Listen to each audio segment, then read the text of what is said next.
आता बातम्या पाहूयात वेगवान स्वरूपात सुपरफास्ट 100 मध्ये। धाराशिवमध्ये सिलेंडरच्या दरात वाढ झाल्याने नागरिकांनी नाराजी व्यक्त केली आहे। गॅस सिलेंडर आता 853 रुपयांवरून 913 रुपयांना मिळणार। बुलढाण्याच्या कामगार बस स्थानकामध्ये घाणीचं साम्राज्य निर्माण झालेलं आहे। यामुळे प्रवाशांनी संताप व्यक्त केलाय। तातडीने स्वच्छता करण्याची मागणी करण्यात आली आहे। वाशिम जिल्ह्यातील भूमी अभिलेख कार्यालयातील कर्मचाऱ्यांनी संपावर जाण्याचा निर्णय घेतला आहे। समान वेतनासह इतर मागण्या पूर्ण करण्याची मागणी करण्यात आली आहे। कर्मचाऱ्यांच्या संपाचा फटका सर्वसामान्य नागरिकांना बसलाय। जालना जिल्ह्यातील 2.5 लाख शेतकऱ्यांना कर्जमाफीचा मोठा दिलासा मिळणार आहे। फडणवीसांनी जाहीर केलेल्या पुण्यश्लोक अहिल्याबाई होळकर शेतकरी कर्जमाफी योजना अंतर्गत 2 लाख रुपयांपर्यंत कर्जमाफी होणार आहे। जिल्ह्यातील 2,46,000हून अधिक शेतकरी या योजनेचे लाभार्थी ठरणार।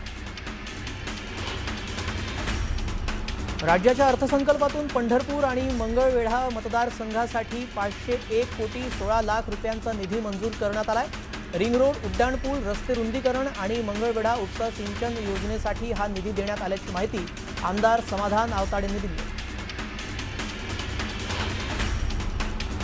राज्य सरकारने अर्थसंकल्पात शेतकऱ्यांसाठी 2 लाख रुपयांपर्यंत कर्जमाफी जाहीर केलेली आहे। मात्र संपूर्ण कर्जमाफी न झाल्याने शेतकरी संघटनांनी नाराजी व्यक्त केली असून सरकारने आश्वासन पाळलं नसल्याची टीका केली।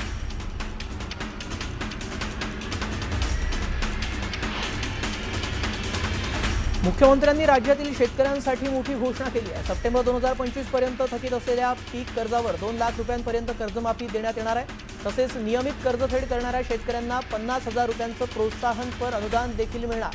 ही योजना पुण्यश्लोक अहिल्यादेवी होळकर शेतकरी कर्जमाफी योजना नावाने राबवली जाणार आहे।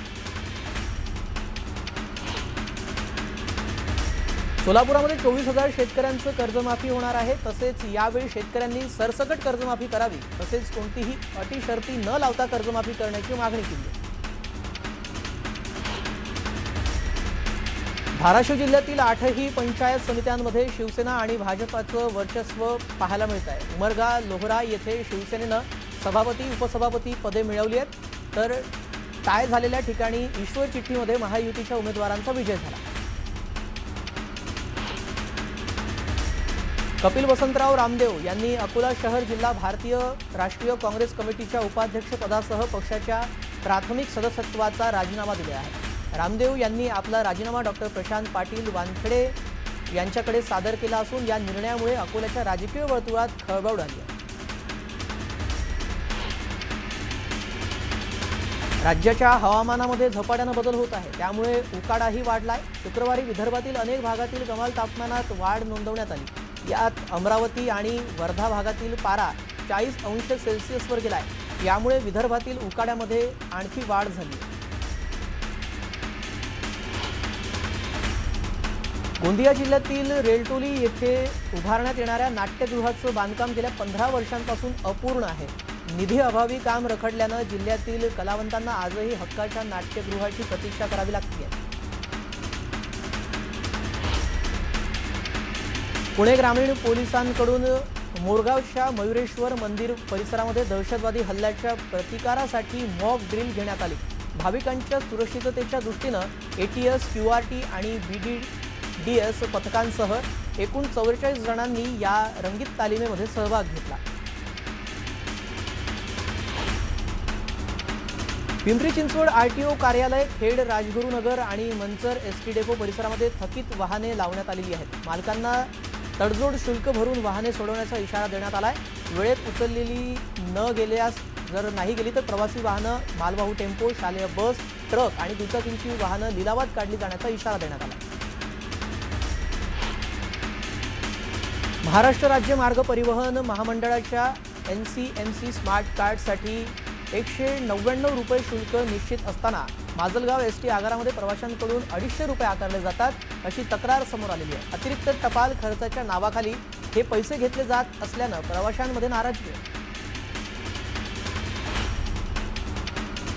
मालमत्ता कर थकवणाऱ्या मोठ्या थकबाकीदारांविरोधामध्ये महानगरपालिकेनं कठोर पावलं उचलत जप्ती आणि लिलाव कारवाई सुरू केलेली आहे। 34 मालमत्तांना ई लिलाव प्रक्रियेअंतर्गत दीर्घ मुदतीची नोटीस जारी करण्यात आली आहे। 34 मालमत्ता धारकांनी 48 कोटी 69 लाख रुपये मालमत्ता कर थकवला. मुंबई कोस्टल रोडच्या उत्तर विस्ताराविरोधामध्ये कांदिवली नागरिकांनी मार्च फॉर द मॅंग्रोव्ज मोर्चा काढलेला आहे. या प्रकल्पामुळे सुमारे 45,000 खारफुटी नष्ट होण्याची भीती व्यक्त करण्यात आलेली आहे. पर्यावरण प्रेमींनी प्रशासनाकडे पुनर्विचार करण्याची मागणी केली. कोपरगाव शहरातील गांधीनगर भागामध्ये 2018 साली हळदीच्या कार्यक्रमामध्ये लोखंडी कोयत्यानं तरुण किशोर मंजू याच्यावर जीवघेणा हल्ला झाला होता. यातील आरोपी गणेश गायकवाडला जिल्हा न्यायालयानं 10 वर्षे सक्त मजुरीची शिक्षा दिली आहे. परभणी जिल्ह्यातील फरार 2 आरोपींना स्थानिक गुन्हे शाखा पथकानं सापळा रचून ताब्यात घेतलाय. आरोपींकडून सोनं, चांदीची दागिने, रोख रक्कम आणि धारदार शस्त्र जप्त करण्यात आली आहेत. जिल्ह्यातील घरफोडी आणि जबरी चोरीच्या अनेक गुन्ह्यांमध्ये त्यांचा सहभाग असल्याचं संशय पोलिसांनी व्यक्त केला आहे. बुलढाण्याच्या मलकापुरातील शहीद अब्दुल हमीद चौकामध्ये 2 गटामध्ये वाद होऊन दगडफेक झाली. अल्पवयीन मुलांच्या किरकोळ वादातून हा प्रकार घडला. पोलिसांनी तत्काळ घटनास्थळी पोहोचून परिस्थिती नियंत्रणात आणली असून दगडफेक करणाऱ्यांचा शोध सुरू आहे. नांदेडच्या सिडको भागातील एका खासगी हॉटेलमध्ये 25 वर्षीय आकांक्षा गायकवाड हिने गळफास घेऊन आत्महत्या केली आहे. मात्र मानसिक त्रास असल्याचं समोर आलं. बदलापूरच्या आदर्श महाविद्यालयामध्ये 12वीच्या 17 नंबर फॉर्मसाठी विद्यार्थ्यांकडून पैसे घेतल्याच्या शिपायावर आरोप करण्यात आलेला आहे. पैसे घेऊनही हॉल तिकीट न दिल्यानं विद्यार्थ्यांनी पोलीस आणि महाविद्यालयाकडे तक्रार केली आहे. प्रकरणाची चौकशी सुरू आहे. छत्रपती संभाजीनगर तालुक्यातील नायगाव जवळील तलावामध्ये 2 तरुणांचा बुडून मृत्यू झालेला आहे. शेख रिहान आणि शेख इम्रान अशी मृत युवकांची नावं आहेत. पोलिसांनी घटनास्थळी ताबडतोब धाव घेतली असून मृतदेह बाहेर काढण्यात आले. परिसरात हळहळ व्यक्त होत आहे. सांगलीच्या अंकली येथील कृष्णा नदी पुलावरून एका युवकानं उडी मारली. यावेळी रमेश पाटील या पोलीस हवालदारानं युवकाला सुखरूप बाहेर काढलं. सध्या युवकाला शासकीय रुग्णालयात उपचारासाठी दाखल करण्यात आलाय. तर पोलीस हवालदारांच्या धाडसाचं कौतुक होतं. पश्चिम द्रुतगती महामार्गावर बोरीवली दहिसर दरम्यान कार आणि टेम्पोची भीषण धडक झाली. धडकेमध्ये इतकी जोरात धडक होती की टेम्पो उलटला. अपघातामध्ये चालक आणि काही प्रवासी जखमी झाले आहेत. काही काळ वाहतूक कोंडी देखील झाली होती.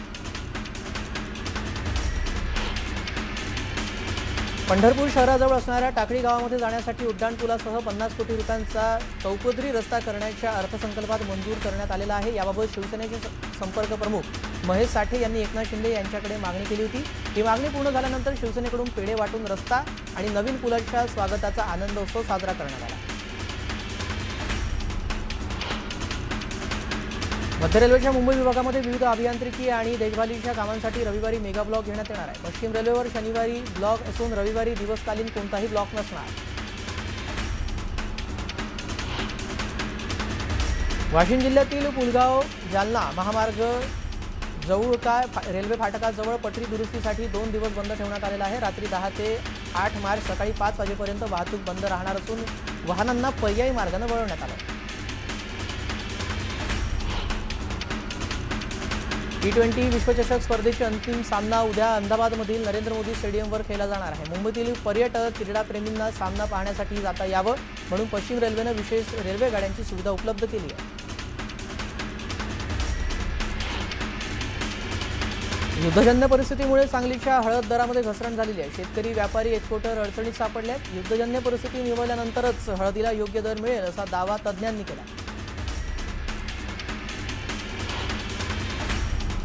नाशिक जिल्ह्यातील निफाड, येवला आणि मनमाड परिसरामध्ये शेतकरी आता कांद्याऐवजी राजमा पिकाकडे वळताना दिसत आहेत. कांद्याला वारंवार कमी दर मिळत असल्यानं शेतकरी पर्यायी पीक म्हणून राजमाची लागवड करताना दिसत आहेत.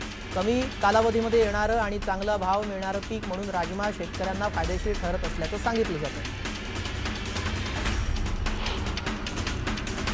उल्हासनगरच्या संतोषनगर परिसरामध्ये शिवजयंतीनिमित्त भव्य मिरवणूक काढण्यात आली. बाल शिवाजीची घोडेस्वारी, दांडपट्टा, लाठीकाठी खेळ आणि लेझिम पथक हे विशेष आकर्षण ठरलं. मोठ्या उत्साहामध्ये मिरवणूक शहरभर फिरली. एक गाव एक शिवजयंती उपक्रमाअंतर्गत श्री क्षेत्र देहू येथे भव्य मिरवणूक काढण्यात आली. ढोल पथक, विविध प्रतिकृती आणि जयघोषामध्ये मिरवणूक मुख्य मंदिरात दाखल झाली. यावेळी महाआरती आणि आतिषबाजीने सोहळ्याचा उत्साह वाढला.